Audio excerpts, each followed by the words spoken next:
Major support for the 10 is brought to you by Protocase, builders of electronic enclosures for scientists, engineers, and innovators, the Cape Breton Partnership, and the Cape Breton Regional Municipality, 45 Drives, experts in large storage, and Navigate Startup House. The 10 is produced by Navigate Startup House.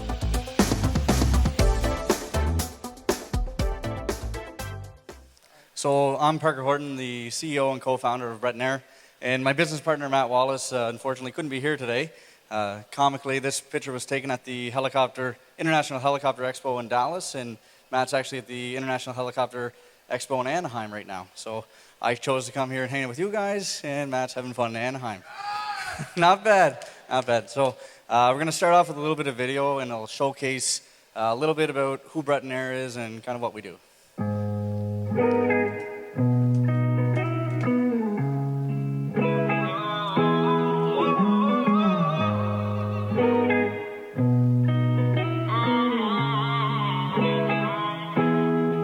Tell me it's okay, tell me I'll be fine at 3 a.m. again. I got you on my mind, living dark days, these are dark times. I wanna break free from what's inside. Dark days, heat rays, new ways, shoelaces, I chase you over and over again. Yeah, I wanna go away from place, take flight all day. I pray you never leave again. So I send my wish up high, let it trickle down, making angels cry with the sweetest sound. Searching for my love, where she come around, looking far and wide, nowhere to be found. Yeah. So baby, find some common ground, spending all my days in a dark brown. Yeah.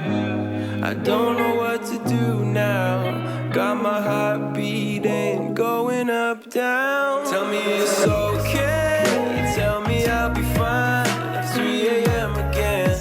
I got you on my mind, living dark days, these are dark times.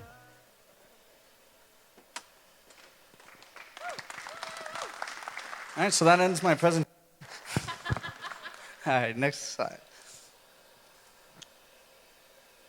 Perfect. So this whole presentation will be a little bit about my philosophy in business to kind of encourage some personal reflection and creative thought, and I'll go over the kind of how Breton Air and Gateway Sydney came to be. Okay. So as the first picture alluded to, in 2016 I started my MBA at St. Mary's. Matt, my business partner, was flying off the back of destroyers, flying Sea Kings. And, I was happy. I joined the military when I was 16. Matt joined the military when he was 16. We met at the military college, and we became good friends. We got a call from the then CEO of Destination Cape Breton, Mary Tull. She said, Matt, you're from Bowlandry. Why don't you move home, start up a helicopter company? Pretty simple thing to do. So he called me. My background's in logistics, support, contracting, and whatnot. And we decided to take a look at it. But I had a very profound moment kind of in my first month of doing my MBA, and that's what I'm calling my TSN turning point. I was sitting there, Dr. Kevin Kellaway, we're talking about motivation, and he was going on, and he was painting a picture, and it was completely describing who I am and the situation that I was in. He's like, you're sitting there, you're counting down the day until you retire, to the minute. You're losing that drive and the passion. And I was like, holy smokes, I'm sitting there. I joined when I was 17, Reg Force. I could retire when I was 37, and that was the plan that young Parker Horton made, and I was stuck in that. So there's this model of motivation that really spoke to me. It's the Meyer and Allen model, and it really breaks down, and if you think about it, you'll find yourself in one of these three categories. So the first one is effective, where you wake up in the morning, you're doing this because you really want to, and it's your driving passion, and you love it every second.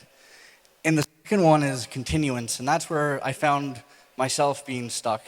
I let, young Parker decide I was going to be an officer in the Air Force, and I was going to get my pension, I was going to be happy, and I was going to retire on my beach in PEI and drink rum every day. Because that's what young 17 Parker Horton wanted to do. And then normative is more of a situation where you're doing this because you have to. You need to put food on the table and a roof over your head. So you can find yourself in one of those different situations. Not saying any situation is bad, it's just important to know where you're at and where you're working towards. Next slide. So for me, understanding motivation was huge. What motivates you? Why did I join the military in the first place? And why was I losing my passion to stay in the military? And what was that key motivator going to be? People often think maybe it's just money. But if you really think about it and actually ask yourself deeply, what makes you really happy? And what do you actually want to do? And how can you go about doing that? So for me, I joined the military because I wanted to help people. And I realized that was my motivator. And I wanted that to continue to be my motivator. So starting the business, maybe I can help some people. So I then asked myself, if I'm running this company, what's my role? Right? The general role of a CEO of a company is to create value. And we always look at value as the bottom line in a spreadsheet. But I'm not going to take any pride or satisfaction in that. It's a requisite. You need to take care of the business. But I look at it as more of, if you take care of the business, you're creating wealth, you're creating money so you can create better opportunities, which is why I think we need to value businesses more on their corporate social responsibility and how you contribute and build the community that you're living in. So business leaders, we're all from different backgrounds here, but if we start changing the way we think and how we can build our community and the true value that we're creating, I think is how we're actually going to really grow Cape Breton. So think about that. So we graduated. I had a crazy 2 years. I applied every class to the business, and my thesis was the business plan itself. We went to the helicopter expos. We traveled the world, and we really had to learn about what private aviation was all about. So there's my King Turd Mountain erected. So the whole time, I'm going to school, we're working it, we're making our contacts. And this was one of the cooler days we had in the business where pitched to a billionaire. We had Airbus fly a helicopter from Montreal. We flew around Nova Scotia. We went to the bar, we had some drinks, we shook his hand, and we have a deal. We're fully funded, the business plan's simple, we're good to go. And then the deal falls apart in August, which was super convenient because I put my release in from the military about a week prior, so I have no job, and that was fun. Really good feeling. But during those 2 years, we made a lot of connections. The very next day after that deal falling through, we got a phone call from a broker in British Columbia. He said, boys, we might have a deal for you. I might be able to get you a 412 helicopter, and it's not going to cost you anything. I told him all about you. Send him your stuff. So we sent him our stuff, the business plan. He reviewed it. He flew from Australia. We met up in British Columbia. We started drinking at 10 in the morning. We finished drinking at 10 at night. He shook our hand and said, I like you boys, and we're going to make a deal.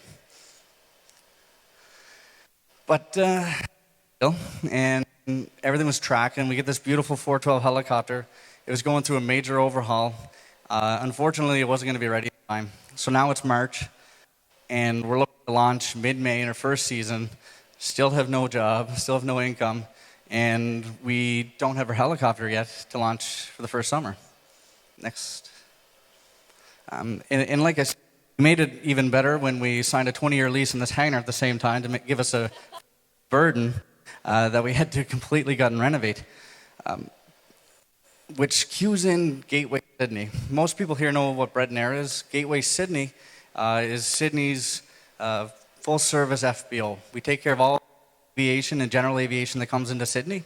We provide them support with parking, fueling, hangarage, hotel, concierge, you name it, and then shuttle service with a helicopter. So it's a full-range service. I met up with the individual from Halifax. I hopped in the back of his truck. I wanted to talk about getting free parking for our helicopter, and we ended up shaking our hands and going 50-50 on Gateway Sydney. So that was a pretty cool chat.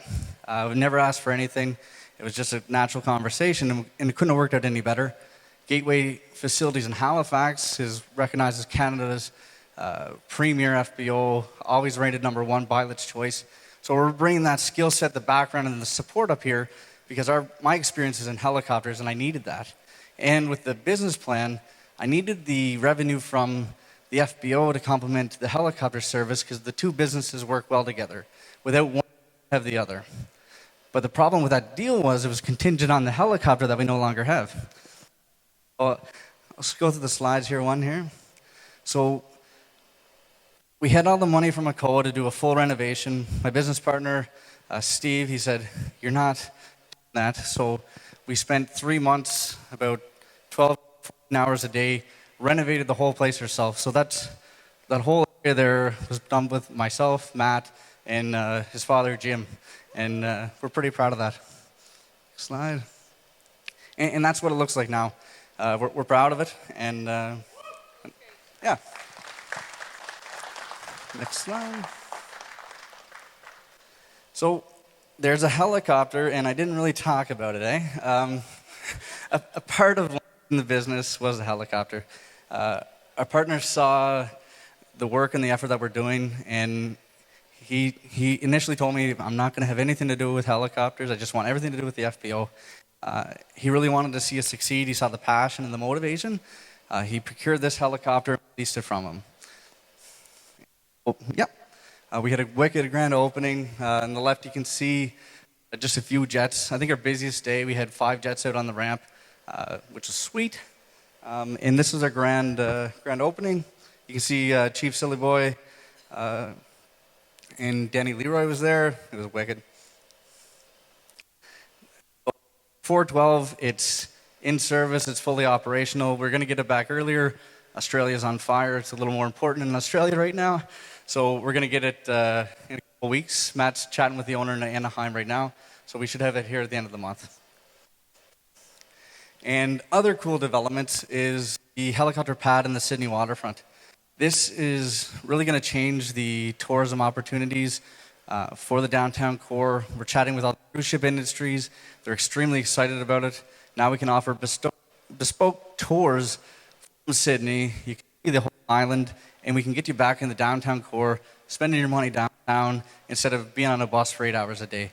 So it stimulates the local economy. It creates attraction, and we're hoping it drives more business into the region. And not to mention the location's wicked. From this whole experience was you freeze the idea too quickly, you fall in love with it.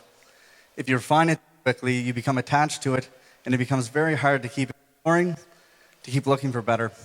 The crudeness of the early model in particular is very deliberate. And what that really means is everybody talks about pivot points in a business plan. This looked more like a Venn diagram. It was just going all over the place. We never locked in, and we always were open for opportunities.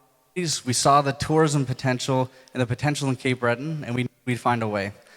And the next key lesson was find your passion and understand what motivates you. So, making a ton of money is not my key motivator. Building a cool, fun company that I can go to every day and be a community member of this community, that's what motivates me. So, thank you very much. And buy a helicopter tour.